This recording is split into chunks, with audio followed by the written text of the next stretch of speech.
Welcome back, everyone's the Bourbon Judge. Hey, we're back at it with, let's just say, a very interesting topic for today's episode. Absolutely an interesting topic. All right, so today's topic is honestly a very interesting one. This came about because I've had numerous conversations with liquor store owners, managers, whiskey friends, just like locally, patrons, subscribers, you name it, right? So this is like a variety of different, like, one-off conversations, but there seems to be, honestly, a very common theme that most people in the whole whiskey world are starting to kind of agree with, which, I don't know, what we shall see. The topic is extreme bourbon hunting over? Extreme. So, Judge, what does extreme mean? When I think about extreme bourbon hunting, I'm thinking about a couple things.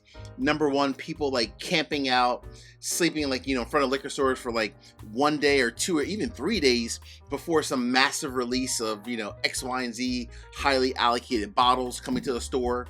I'm thinking about certain people that will truly drive and follow, distribution trucks as whiskey is being delivered. They'll follow, like drivers, and as soon as bottles are delivered, they walk into the store and grab these bottles. But then there's also some folks who just, they'll just, arrive 6, 7, 8 a.m., every single day, waiting for places like Costco to open up to see whether or not are there any allocated bottles on the shelf, right? That they're putting out that morning, I should say. And they literally will like wake up and drive to Costco every single morning, 6 a.m., 7 a.m., 8 a.m. And they get there super early to try to hopefully get something that might be an allocated bottle. So are those days over? They might be, potentially, right? So that's what I define as extreme bourbon hunting. Now, don't get me wrong. Are people still bourbon hunting and finding whiskey? Absolutely, right?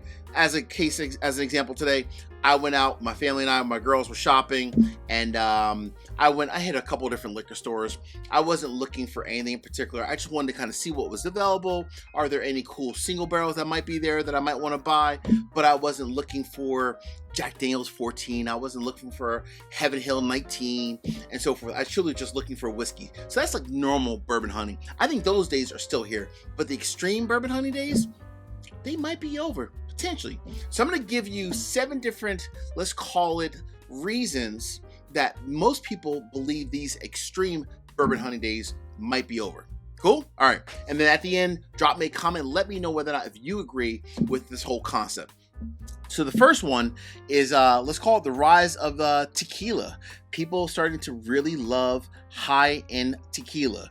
I've talked about this actually, funny enough, with a few different friends of mine who are they were big whiskey friends, and now they're like, Judge, honestly, I don't even hunt whiskey anymore. I'm more into tequila, high-end tequila. There's a lot of different varieties that are out there. They've given me different names. I have no clue exactly who these different tequila brands are, but according to them, they are the BTAC versions of tequila.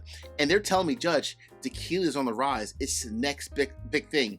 Even actually, most recently, I was on a live stream with my good friends over the Whiskey 6, and Nancy Fraley, she was commenting. She was actually, in the chat, and even she said she thinks the tequila rise is also something that might start to kind of slow down the whole bourbon and the whiskey, let's call it industry, or even like these highly allocated bottles. So even Nancy Fraley, the best master blender probably ever, at least in the whiskey world, I'm just saying, she even said that. So that's number one.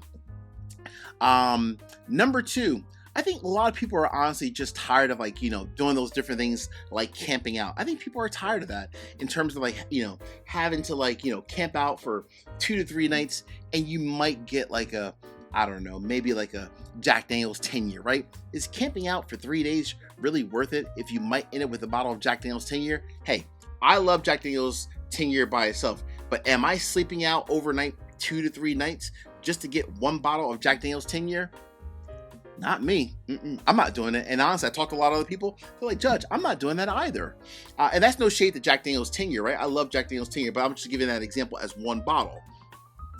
Another reason why most people believe that those extreme bourbon hunting days are over is the rise of, honestly, store picks. So as an example, when I was bourbon hunting earlier today, I found some really cool store picks. It's funny how certain liquor stores have a great reputation, a great brand, and if you know the manager or the owner and you've bought other single barrels from them before, you can typically trust the store picks that they have. So the cool thing about it is that most times they let you try the various different single barrels. I bought a couple today myself because these are a few different stores that I really like, and I found some really cool single barrels store picks that I thought were absolutely amazing. Was it BTAC? No. Was it a Heaven Hill 19? No. But is it amazing quality whiskey that I think a unique single barrel is worth like kind of sharing with friends and enjoying it by myself? Absolutely. No camping out, just finding great, single barrel store picks. That's number 3. Next on the list is probably I wouldn't even say the rise because we've all been around for a while now, but similar to store picks, private group picks. No matter if it's like, through whiskey tubers such as myself or all the other various and great whiskey tubers that are out there, but just the rise of private groups, right? Whiskey tube groups, Facebook groups. There's even like Instagram based groups as well that have like their own private community as well. So there's a lot of different single barrel picks that are being done by private groups, which I think honestly a lot of times, even for my own group, we've picked some amazing whiskey barrels for our Bourbon Judge community, and everyone loves them. Great quality whiskey that you can get. There's no hunting, there's no sleeping out, there's no camping, there's none of that nonsense. It's just great quality whiskey as a single barrel for our community, and other communities that are out there are doing the same thing. Cool? So that's number 4. All right, before I get into the last 3, real quick, 3 quick easy favors. Number 1, hit the like button. Number 2, drop me a comment. Let me know, what are your thoughts? Are the days of extreme bourbon hunting over, or do you think people are still going crazy and camping out like in the masses? Last but not least, please make sure you also subscribe to the channel and hit the bell so you get notification each and every time I release new content. Cool? All right. Cheers.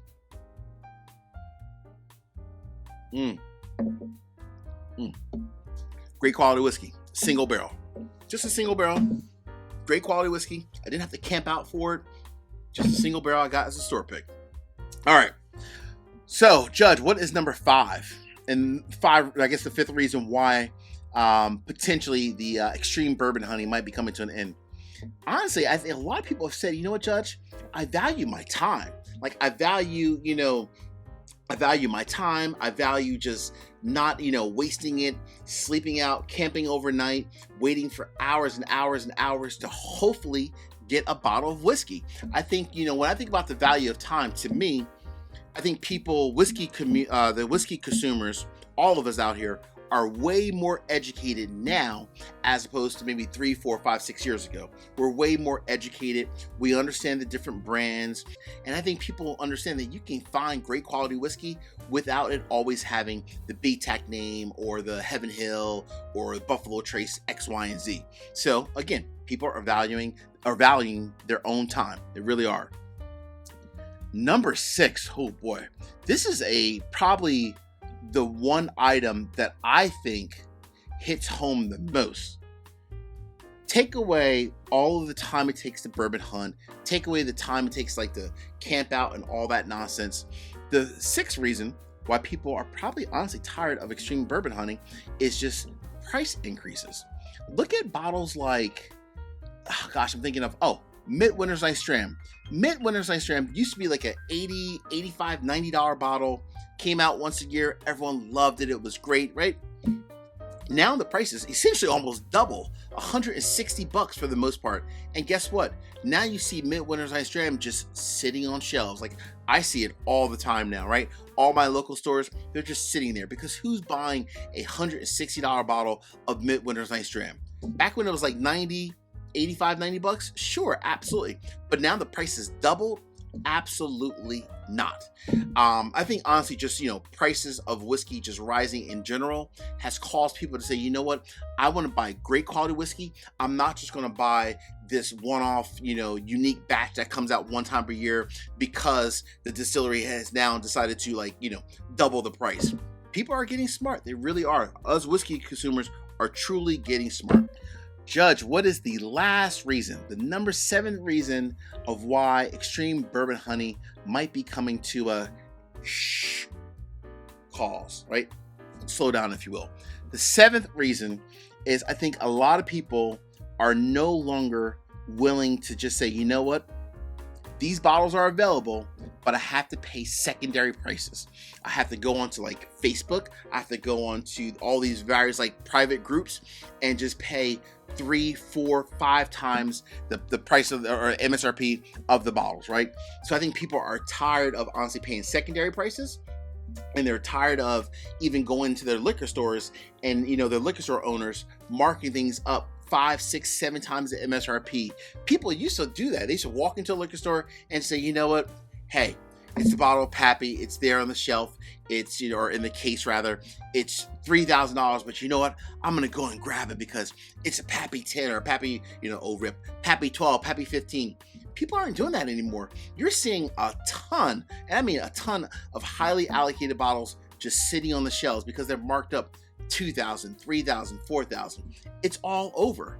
People are not paying secondary prices either online or in stores. So to me, based off of the conversations I've had with whiskey friends, whiskey enthusiasts, store managers, and owners, I actually do agree. I think days of the extreme bourbon hunting is over. All right, folks. Hey, friends, until the next time, as always, peace, cheers, most important, salute. Take care. See you guys.